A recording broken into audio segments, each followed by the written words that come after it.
नमस्कार दोस्तों, devotional story में आपका स्वागत है। आज की कहानी बहुत ही ज्ञानवर्धक और महत्वपूर्ण होने वाली है, इसलिए इस कहानी को ध्यान से जरूर सुनना। तो चलिए दोस्तों, कहानी शुरू करते हैं। एक समय की बात है, किसी गांव में एक बहुत ही ज्ञानी पंडित रहता था। एक दिन वह अपने बचपन के एक मित्र से मिलने किसी दूसरे गांव जा रहा था। उसका वह मित्र बचपन से ही गूंगा और एक पर से अपाहिज था। पंडित के गांव से मित्र का गांव काफी दूर था और रास्ते में और भी कई सारे छोटे छोटे गांव थे। पंडित अपने धुन में चला ही जा रहा था कि रास्ते में उसे एक आदमी और मिल गया और वह भी पंडित के साथ साथ चलने लगा। उस आदमी को देख पंडित खुश हो गया। उसने सोचा, चलो अच्छा हुआ, साथ साथ चलने से सफर आसानी से कट जाएगा। बात की शुरुआत करने के लिए पंडित ने उस व्यक्ति से उसका नाम पूछा तो उसने अपना नाम महाकाल बताया। पंडित को यह नाम कुछ अजीब सा लगा, लेकिन उसने नाम के विषय में कुछ और पूछना उचित नहीं समझा। दोनों धीरे धीरे साथ में चल ही रहे थे कि तभी रास्ते में एक गांव पड़ा। गांव का प्रवेश द्वारा आते ही महाकाल ने पंडित से कहा, तुम आगे चलो, मुझे इस गांव में एक संदेश देना है, मैं तुमसे आगे मिलता हूँ। पंडित ने कहा ठीक है, और वह आगे चल पड़ा। थोड़ी ही देर में उस गांव में एक खबर फैली कि एक व्यक्ति को भैंस ने अपनी सींग में फंसाकर मार दिया है। जैसे ही भैंस ने उस व्यक्ति को मारा, ठीक थोड़ी ही देर में महाकाल पंडित के पास वापस आ गया। फिर दोनों चलना शुरू कर देते हैं और चलते चलते एक दूसरे गांव के बाहर पहुंचते हैं। उस गांव के बाहर एक बड़ा सा मंदिर बना था और ठहरने की व्यवस्था भी अच्छी लग रही थी। पंडित के मित्र का गांव भी अभी वहां से काफी दूर था और रात भी होने वाली थी। तो पंडित ने महाकाल से कहा, रात्रि होने वाली है, पूरे दिन चलते चलते थक भी चुके हैं और भूख लग रही है, तो भोजन करके यही रात्रि विश्राम कर लेते हैं, फिर सुबह आराम से आगे की यात्रा करेंगे। महाकाल ने कहा, ठीक है, मुझे इस गांव में किसी को कुछ जरूरी सामान देना है, तुम भोजन करके आराम करो, मैं बाद में आकर भोजन कर लूंगा। इतना कहकर वह वहां से चला गया, लेकिन उसके जाते ही कुछ ही देर में गांव में धुआं उठाता दिखाई दिया और देखते ही देखते पूरे गांव में आग लग गई। पंडित ने आश्चर्य से सोचा कि यह महाकाल जहां भी जाता है वहां कोई न कोई अनहोनी जरूर हो जाती है, कुछ तो गड़बड़ है इस व्यक्ति में। लेकिन पंडित ने रात्रि में महाकाल से इस बारे में कुछ भी पूछना ठीक न समझा। सुबह होते ही फिर दोनों ने अपने गंतव्य की ओर चलना शुरू कर दिया। कुछ देर चलने के बाद रास्ते में फिर एक गांव आया। महाकाल ने फिर पंडित से कहा, आप आगे चलते रहिए, मुझे इस गांव में भी एक जरूरी काम है, मैं जल्दी से वह काम निपटाकर आपसे आगे वाले रास्ते में मिलता हूँ। यह कहकर महाकाल वहां से चला गया, लेकिन पंडित इस बार आगे नहीं गया। वह महाकाल को देखा रहा था कि वह कहां जाता है और क्या करता है। तभी थोड़ी देर बाद लोगों की आवाज सुनाई देने लगी कि एक व्यक्ति को सांप ने काट लिया है और उसकी मृत्यु हो गई है। ठीक उसी समय महाकाल फिर पंडित के पास पहुंच गया, लेकिन इस बार पंडित से रहा नहीं गया और उसने महाकाल से पूछ लिया कि तुम जो भी गांव में जाते हो वहां कोई ना कोई अनहोनी जरूर हो जाती है, क्या तुम मुझे बता सकते हो कि ऐसा क्यों होता है? महाकाल ने कहा, पंडित जी, आप तो मुझे बहुत ज्ञानी मालूम पड़े थे, इसीलिए मैं आपके साथ चलने लगा था, क्योंकि ज्ञानियों का साथ बहुत अच्छा होता है, परंतु आप अभी तक समझ नहीं पाए कि मैं कौन हूँ। पंडित ने कहा, मैं समझ तो गया हूँ, लेकिन मुझे कुछ शंका है, अगर आप अपना उपयुक्त परिचय दे तो मेरे लिए आसानी होगी। तब महाकाल ने जवाब दिया कि मैं यमदूत हूँ और यमराज की आज्ञा से उन लोगों के प्राण हरण करता हूँ जिनकी उम्र हो चुकी है। हालांकि पंडित को पहले से ही इस बात की आशंका थी, फिर भी महाकाल के मुंह से यह बात सुनकर वह घबरा गया, लेकिन फिर से हिम्मत करके पूछा, अगर ऐसी बात है और तुम सच में यमदूत हो तो बताओ कि अगली मृत्यु किसकी है? यमदूत ने जवाब दिया, अगली मृत्यु तुम्हारे उस मित्र की है जिससे तुम मिलने जा रहे हो, और उसकी मृत्यु का कारण भी तुम ही बनोगे। यह बात सुनकर पंडित सहम गया, अगर सच में यह महाकाल यमदूत हुआ तो उसकी बात भी सच होगी और उसके कारण मेरे बचपन के सबसे अच्छे मित्र की मृत्यु हो जाएगी।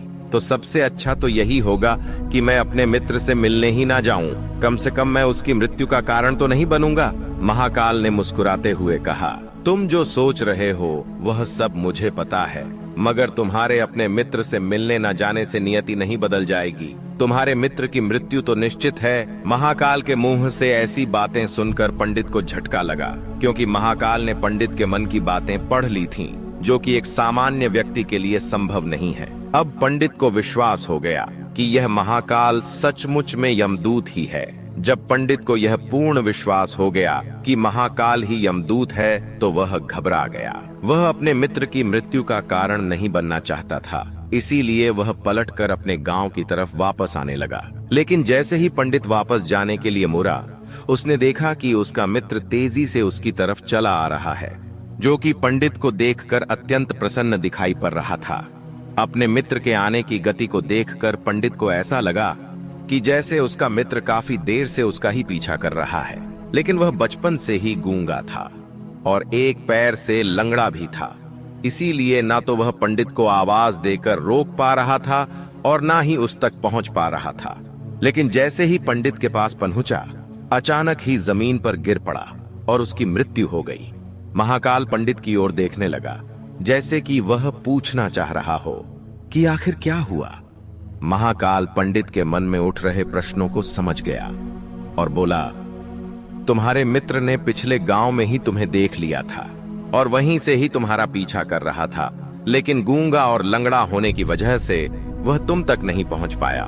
उसने अपनी पूरी ताकत लगाकर तुम तक पहुंचने का प्रयास किया, लेकिन बुढ़ापे में बचपन जैसी ताकत नहीं होती, इसीलिए हृदयघात के कारण तुम्हारे मित्र की मृत्यु हो गई, क्योंकि वह तुमसे मिलने के लिए अपनी सीमाओं को तोड़कर तुम्हारे पीछे भाग रहा था। इसीलिए अपने मित्र की मृत्यु का कारण भी तुम ही हो। अब पंडित को पूर्णतः यह विश्वास हो गया था कि महाकाल एक यमदूत है और उसका कार्य जीवों के प्राण हरना है। लेकिन पंडित एक ज्ञानी व्यक्ति था, वह यह भी जानता था कि मृत्यु पर किसी का वश नहीं है, सबको एक ना एक दिन मरना ही है। यही सोचकर उसने अपने आप को संभाल लिया। लेकिन अचानक ही पंडित के मन में स्वयं की मृत्यु के बारे में जानने की इच्छा हुई। इसीलिए उसने महाकाल से पूछा, जब मृत्यु मेरे मित्र की होनी ही थी तो तुम शुरू से ही मेरे साथ क्यों चल रहे थे? यह प्रश्न सुनकर महाकाल जोर से हंसा और बोला, मैं तो हर पल हर क्षण सभी के साथ चलता हूँ, किंतु लोग पहचान नहीं पाते, क्योंकि लोगों के पास अपनी समस्याओं के अलावा किसी और व्यक्ति, वस्तु या घटना के बारे में सोचने, समझने या उसे देखने का समय ही नहीं होता। पंडित ने कहा, तो क्या तुम यह बता सकते हो कि मेरी मृत्यु कब, कहां और कैसे होगी? महाकाल ने कहा, हालांकि किसी भी सामान्य जीव के लिए अपनी मृत्यु के बारे में जानना ठीक नहीं है, क्योंकि कोई भी जीव हो वह अपनी मृत्यु के बारे में जानकर दुखी ही होता है। परंतु तुम ज्ञानी व्यक्ति मालूम पड़ते हो और तुमने जिस तरीके से अपने मित्र की मृत्यु को सहन कर लिया है, उसे देखकर लगता है कि तुम अपनी मृत्यु के बारे में जानकर भी दुखी नहीं होंगे। तो तुम्हारी मृत्यु आज से ठीक 6 महीने बाद आज ही के दिन किसी दूसरे राज्य में फांसी लगने से होगी। और सबसे आश्चर्य की बात तो यह होगी कि तुम स्वयं ही खुशी से उस फांसी को स्वीकार कर लोगे। इतना कहकर महाकाल वहां से चला गया, क्योंकि अब महाकाल के पास पंडित के साथ चलते रहने का कोई कारण न था। इसके बाद पंडित ने अपने मित्र के शरीर का अंतिम संस्कार किया और यथाशक्ति उसके क्रियाकर्म करके अपने गांव वापस आ गया। लेकिन कोई व्यक्ति कितना भी ज्ञानी क्यों ना हो, अपनी मृत्यु के बारे में जानकर दुखी तो होता ही है और मृत्यु से बचने का कोई ना कोई उपाय भी खोजता है। तो पंडित ने भी वही किया, क्योंकि पंडित विद्वान था, इसीलिए उसकी पहचान उस राज्य के राजा तक थी। पंडित ने सोचा कि राजा के पास तो कई सारे ज्ञानी मंत्री हैं, वह मेरी मृत्यु से संबंधित समस्या का कोई ना कोई समाधान निकाल ही लेंगे। पंडित यही सब सोचता हुआ राज दरबार में पहुंच जाता है और राजा से सारी घटना कह सुनता है। राजा ने अपने मंत्रियों को सारी समस्या बताई और उससे सलाह मांगी। अंत में सभी ने विचार विमर्श करके कहा, अगर पंडित की बात सही है तो उसकी मृत्यु भी 6 महीने बाद ही होगी, लेकिन मृत्यु तो तब होगी जब वह किसी दूसरे राज्य में जाएगा। यदि वह किसी दूसरे राज्य में जाएगा ही नहीं तो मृत्यु नहीं होगी। मंत्रियों की यह सलाह राजा को भी सही लगी। इसके बाद पंडित के रहने की सारी व्यवस्था महल में ही कर दी गई और राजा के आदेश के बिना उस पंडित से किसी को भी नहीं मिलने दिया जाता था। लेकिन पंडित कहीं भी आ जा सकता था, ताकि पंडित को यह न लगे कि वो राजा की कैद में है। परंतु पंडित डर के मारे स्वयं ही कहीं आता जाता नहीं था। धीरे धीरे महीने गुजरे और पंडित की मृत्यु का समय नजदीक आने लगा। तो जिस दिन पंडित की मृत्यु होनी थी, उसकी एक रात पहले पंडित डर के मारे जल्दी ही सो गया, ताकि जल्दी से वह रात बीत जाए और अगला दिन आ जाए, ताकि मृत्यु टल सके। लेकिन पंडित को नींद में चलने की बीमारी थी और अपनी इस बीमारी के बारे में वह स्वयं ही नहीं जानता था, तो फिर राजा, मंत्री या किसी वैद्य को इसके बारे में बताने का कोई प्रश्न नहीं उठता। पंडित अपनी मृत्यु को लेकर बहुत चिंतित था, इसीलिए वह पिछले कई दिनों से ठीक से सो भी नहीं पाया था और पंडित को नींद में चलने की बीमारी भी थी। जब व्यक्ति ठीक से सो नहीं पा रहा हो तो उस रात भी पंडित को नींद में चलने का दौरा पड़ा। वह उठा और महल से निकलकर अस्तबल में गया। क्योंकि पंडित राजा का खास मेहमान था, इसीलिए किसी भी पहरेदार ने उसे नहीं रोका और ना ही किसी तरह की कोई पूछताछ की। अस्तबल में पहुंचकर वह सबसे तेज चलने वाले घोड़े की पीठ पर सवार होकर नींद में ही अपने राज्य की सीमा से बाहर दूसरे पड़ोसी राज्य में चला गया। इतना ही नहीं, वह दूसरे राज्य के राजा के महल में पहुंच गया। उस महल के पहरेदारों ने भी उसे नहीं रोका और न ही कोई पूछताछ की। सभी लोग रात्रि का अंतिम प्रहर होने के कारण गहरी नींद में थे। वह पंडित सीधे राजा के शयन कक्ष में पहुंचा, जहां राजा और रानी सो रहे थे। वही पंडित भी जाकर सो गया।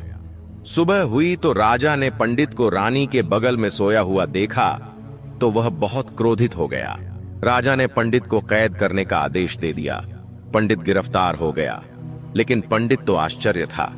उसे तो कुछ समझ नहीं आ रहा था कि आखिर वह दूसरे राज्य में और राजा के शयन कक्ष तक कैसे पहुंचा, लेकिन वहां उसकी यह सब सुनने वाला कौन था। राजा ने पंडित को दरबार में पेश करने का आदेश दिया। थोड़ी देर बाद पंडित को दरबार में लाया गया। पंडित को देखते ही राजा इतना आग बबूला हो गया कि उसे फांसी पर चढ़ा देने का आदेश सुना दिया। फांसी की सजा सुनकर पंडित कांप गया, लेकिन फिर भी थोड़ी सी हिम्मत जताकर राजा से बोला, महाराज, मैं नहीं जानता कि मैं राजमहल तक कैसे पहुंचा। मैं यह भी नहीं जानता हूं कि आपके शयन कक्ष तक मैं कैसे आया और आपके महल के किसी पहरेदार या सैनिक ने मुझे रोका क्यों नहीं। लेकिन मैं इतना जरूर जानता हूं कि आज मेरी मृत्यु होनी थी और वो होने भी जा रही है। राजा को यह बात थोड़ी अजीब लगी। उसने पंडित से पूछा, तुम्हें कैसे पता कि आज तुम्हारी मृत्यु होनी है? राजा के इस प्रश्न के जवाब में पंडित ने पिछले 6 महीने की सारी वृतांत राजा को कह सुनाया और बोला, महाराज, मेरा क्या किसी भी सामान्य व्यक्ति में इतना साहस नहीं कि वह राजा के शयन कक्ष में राजा की उपस्थिति में रानी के साथ सो जाए। राजा को पंडित की बात में थोड़ा तर्क दिखाई पड़ा, परंतु उसने सोचा कि ये मृत्यु से बचने के लिए महाकाल और उसके द्वारा अपने मृत्यु के भविष्यवाणी की कहानी बता रहा है। इसीलिए राजा ने पंडित से कहा, यदि तुम्हारी बात सत्य है और आज ही तुम्हारी मृत्यु का दिन है, जैसा कि यमदूत महाकाल ने तुमसे कहा था, तो आज तुम्हारी मृत्यु का कारण मैं नहीं बनूंगा। लेकिन यदि तुम्हारी बात झूठी निकली तो निश्चित ही आज तुम्हारी मृत्यु का दिन होगा। क्योंकि जिस राज्य से पंडित आया था, उस राज्य का राजा इस राजा का मित्र था। इसीलिए इस राजा ने तुरंत अपने कुछ सैनिकों को पड़ोसी राजा के पास भेजकर पंडित की बात की सत्यता का प्रमाण मांगा। भेजे गए सैनिक शाम तक लौटी और उन्होंने राजा को बताया कि महाराज, पंडित जो कुछ भी कह रहा है वह सब सत्य है और इस राज्य के राजा ने पिछले 6 महीने से पंडित के रहने की सारी व्यवस्था अपने ही महल में कर रखी थी। पंडित राजा का खास मेहमान था। कल शाम राजा आखिरी बार पंडित से उसके कक्ष में मिले थे और उसके बाद यह इस राज्य में कैसे पहुंच गया, इसकी जानकारी किसी को भी नहीं है। इसीलिए उस राज्य के राजा के अनुसार पंडित को फांसी की सजा देना ठीक नहीं है। लेकिन राजा के सामने एक नई समस्या थी, क्योंकि उसने बिना पूरी बात जाने ही पंडित को फांसी की सजा सुना दी थी। इसीलिए अगर पंडित को फांसी नहीं दी जाती तो राजा के वचन का अपमान हो जाएगा। लेकिन अगर राजा की बात का मान रखा जाए तो बेवजह ही एक निर्दोष व्यक्ति की मौत हो जाएगी। राजा ने अपनी सभी मंत्रियों से इस बारे में सुझाव मांगा तो मंत्रियों ने राजा को सुझाव दिया कि महाराज, पंडित को एक कच्चे सूत के धागे से फांसी लगा दी जाए।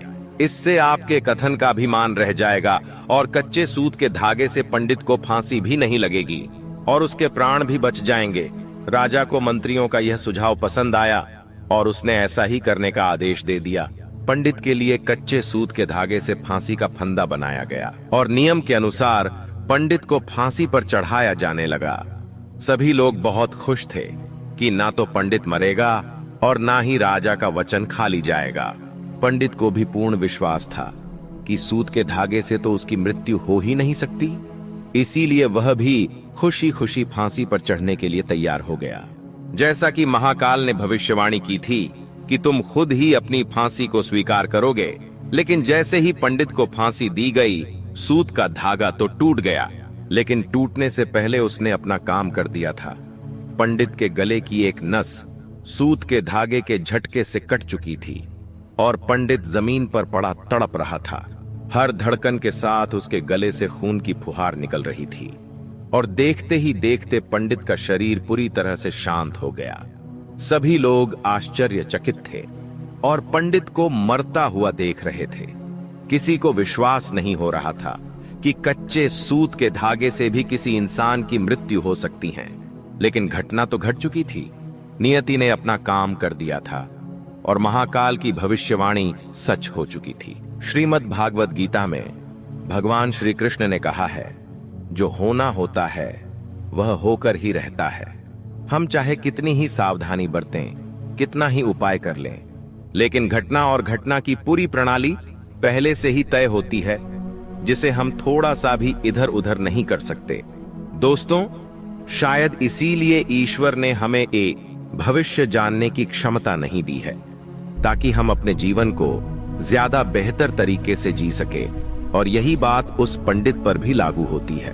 अगर पंडित ने महाकाल से अपनी मृत्यु के बारे में ना पूछा होता तो 6 महीने तक राजा के महल में कैद रहकर जीने की बजाय ज्यादा बेहतर जीवन जीता।